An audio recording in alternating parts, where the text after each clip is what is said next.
यात्रा। आज हम यज्ञोपवीत के बारे में जानेंगे। यज्ञोपवीतम परमम पवित्रम, ये मात्र एक धागा है, ऐसे ना समझिए।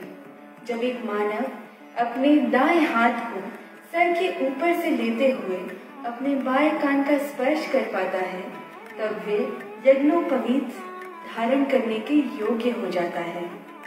इस उपवीत को मनुष्य की देह के माप के अनुसार बनाया जाता था।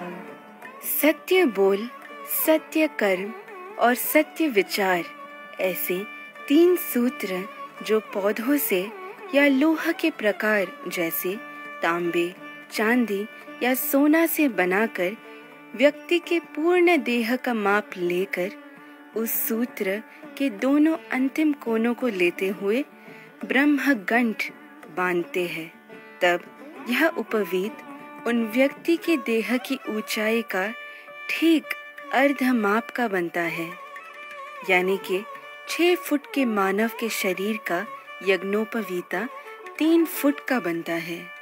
इसी तरह प्रत्येक व्यक्ति के देह के माप से उनका उपवीता बनने वाले इस तंत्र को मात्र मापना कहते हैं और सभी को एक ही माप का उपवीता बनाने के तंत्र को मान मापना कहते हैं। मात्र मापना के अनुसार जिस व्यक्ति के देह के माप का उपवीता उनके कमर के माप का होता है, वह व्यक्ति अत्यंत आरोग्यवान होता है।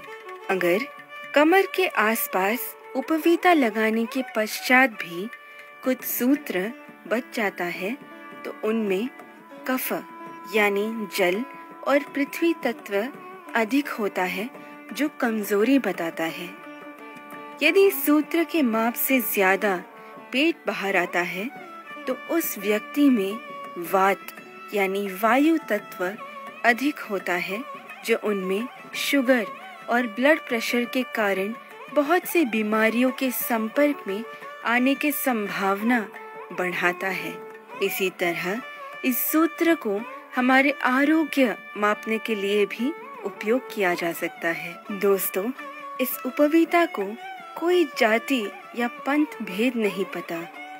किसी जानलेवा स्थिति जैसे कि सांप डसने पर भी इस उपवीता का उपयोग किया जा सकता है। विजयनगर साम्राज्य के राजा कृष्णदेवराया जी अपनी पत्नी के तुरंत मांग पर कमल महल के निर्माण के लिए कृष्ण भट्ट को बुलवाते हैं।